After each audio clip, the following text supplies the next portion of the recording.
Secretary Hagel, Secretary Mabus, Admirals Grenard and Hilardes, Mayor Gray, leaders from across this city and armed forces, to all the outstanding first responders, and most of all, the families whose hearts have been broken. We cannot begin to comprehend your loss. We know that no words we offer today are equal to the magnitude, to the depths of that loss. But we come together as a grateful nation to honor your loved ones, to grieve with you, and to offer, as best we can, some solace and some comfort. Now, on the night that we lost Martin Luther King Jr. to a gunman's bullet, Robert Kennedy stood before a stunned and angry crowd in Indianapolis, and he broke the terrible news. And in the anguish of that moment, he turned to the words of an ancient Greek poet, Aeschylus. Even in our sleep, pain, which we cannot forget, falls drop by drop upon the heart until, in our own despair, against our will, comes wisdom through the awful grace of God. Pain, which cannot forget, drop by drop upon the heart. The tragedy and the pain that brings us here today is extraordinary. It is unique. The lives that were taken from us were unique. The memories their loved ones carry are unique, and they will carry them and endure long after the news cameras are gone. But part of what wears on as well is the sense that this has happened before. Part of what wears on us, what troubles us so deeply as we gather here today, is how this senseless violence that took place in the Navy Yard echoes other recent tragedies.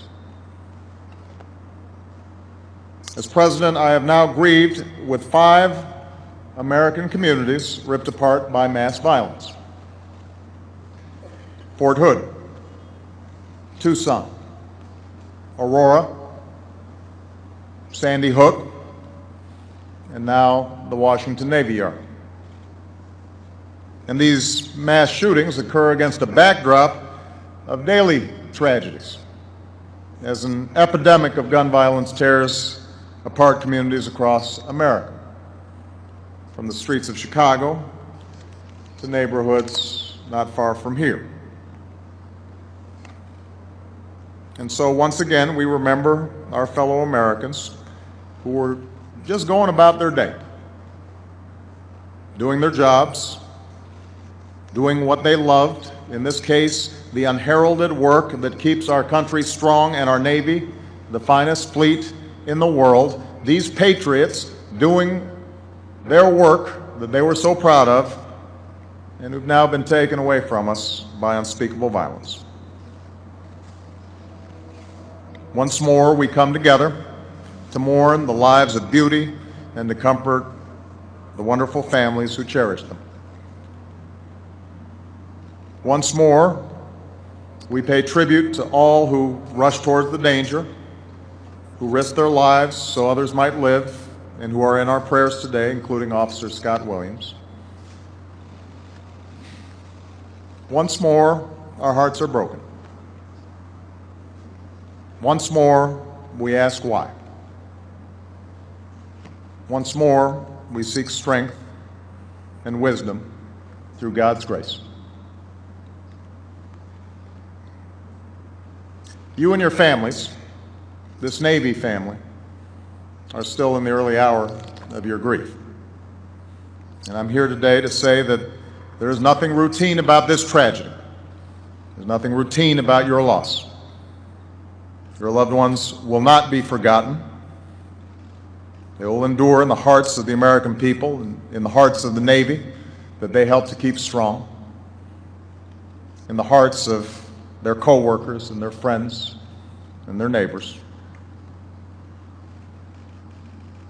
I want them to know how she lived, Jessica Gardy said of her mother, Kathy.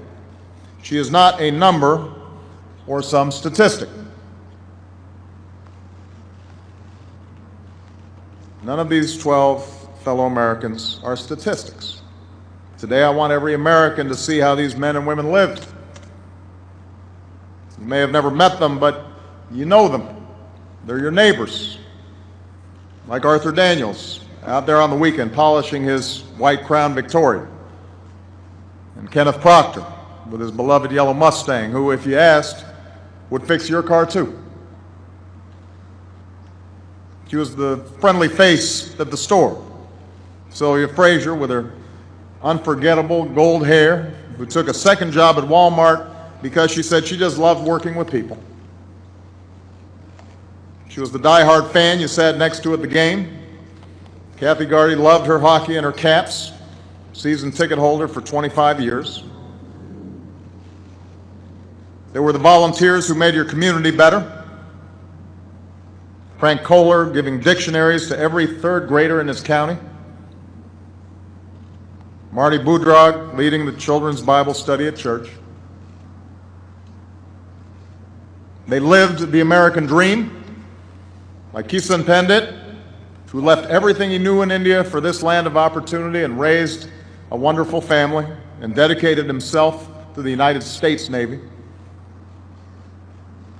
They were proud veterans, like Gerald Reed, who wore the Army uniform for more than 25 years, and Michael Arnold, who became one of the Navy's leading architects, of whom a colleague said nobody knew those ships like him.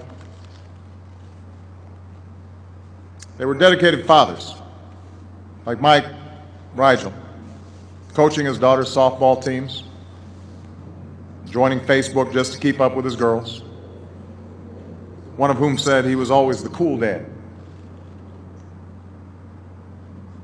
They were loving mothers, like Mary Frances Knight, devoted to her daughters, and who had just recently watched what joy as her older daughter got married.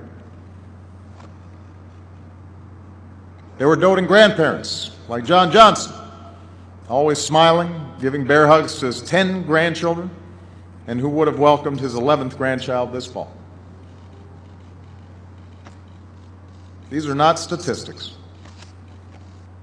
They are the lives that have been taken from us. This is how far a single act of violence can ripple. A husband has lost his wife. Wives have lost their husbands. Sons and daughters have lost their moms and their dads. Little children have lost their grandparents. Hundreds in our communities have lost a neighbor, and thousands here have lost a friend. As has been mentioned for one family, the Daniels family, old wounds are ripped open again. Priscilla's lost Arthur, her husband of 30 years, only a few years ago. As Mayor Gray indicated, another shooting took the life of their son, just 14 years old. I can't believe this is happening again, Priscilla says.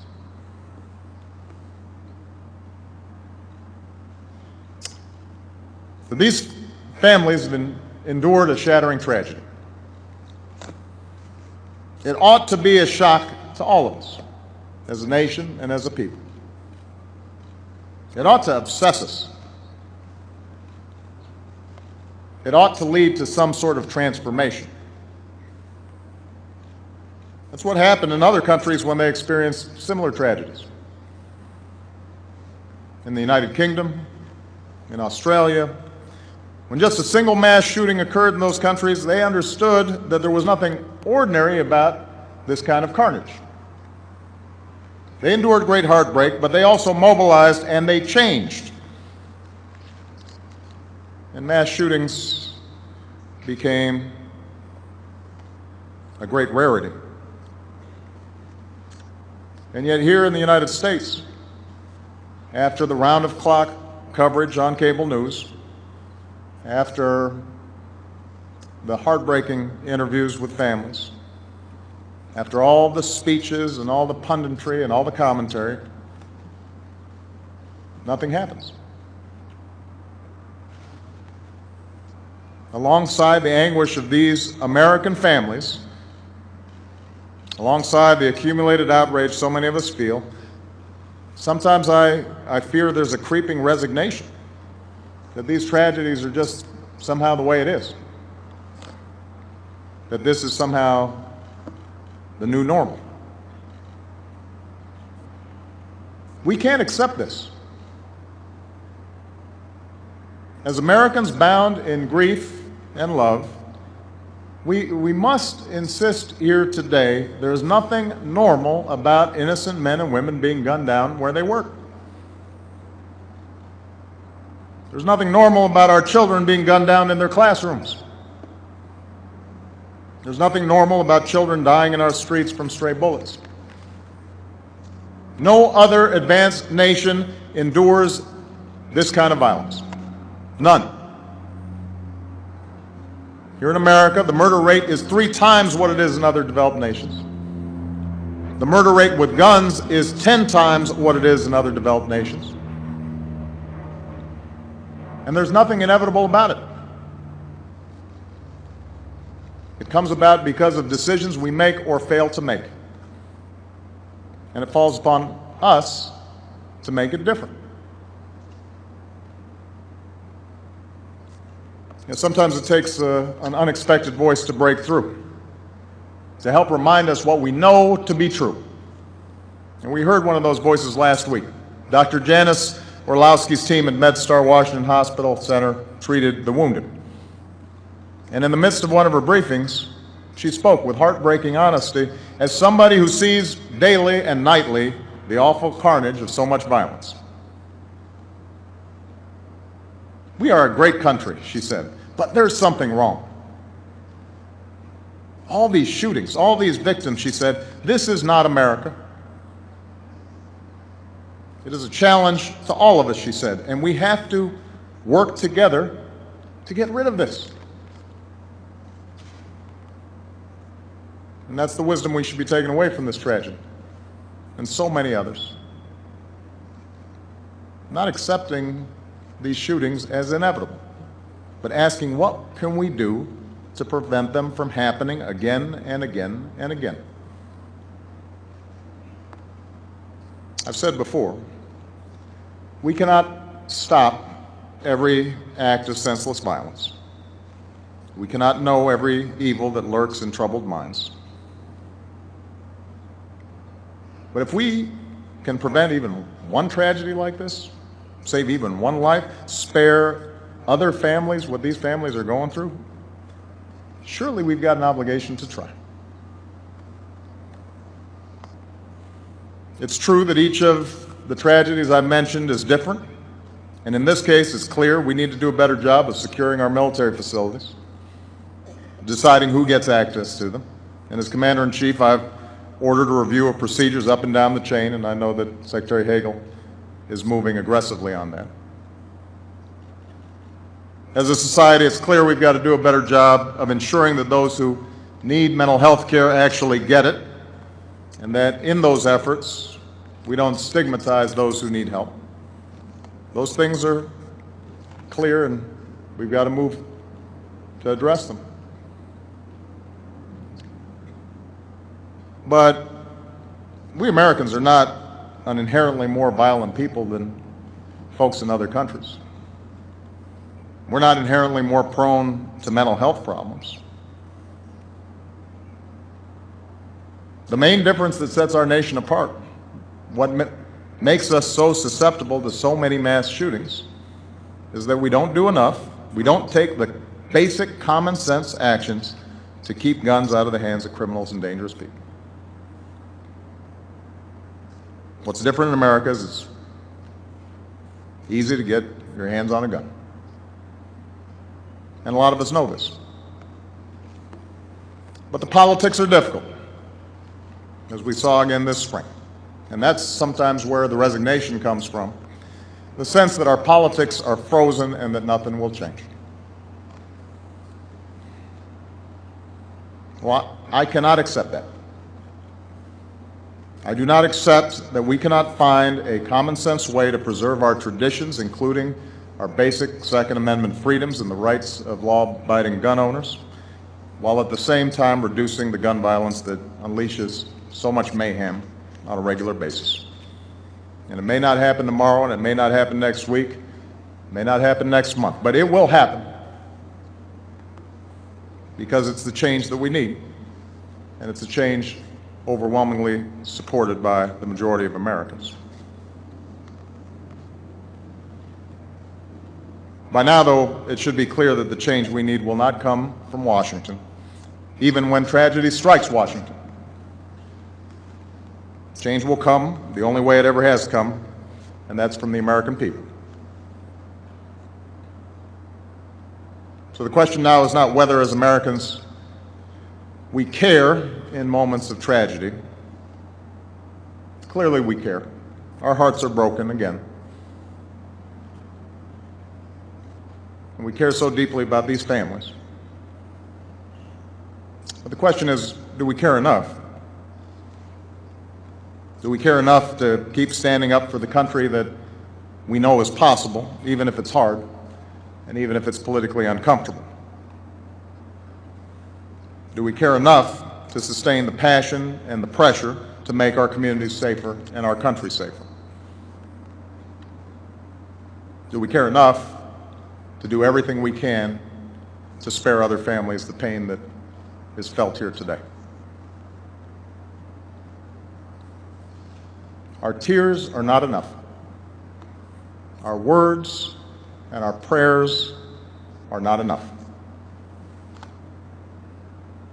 If we really want to honor these 12 men and women, if we really want to be a country where we can go to work and go to school and walk our streets free from senseless violence, without so many lives being stolen by a bullet from a gun, then we're going to have to change. We're going to have to change. On Monday morning, these 12 men and women woke up like they did every day. They left home and they headed off to work. And Gerald Reed's wife, Kathy, said, "See you tonight for dinner." And John Johnson looked at his wife, Judy, and said what he always said whenever they parted: "Goodbye, beautiful. I love you so much."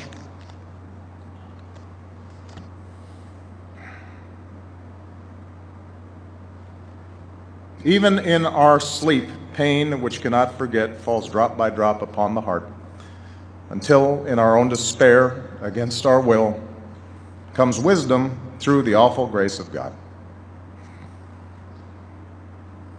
What Robert Kennedy understood, what Dr. King understood, what all our great leaders have always understood, is that wisdom does not come from tragedy alone or from some sense of resignation in the fallibility of man.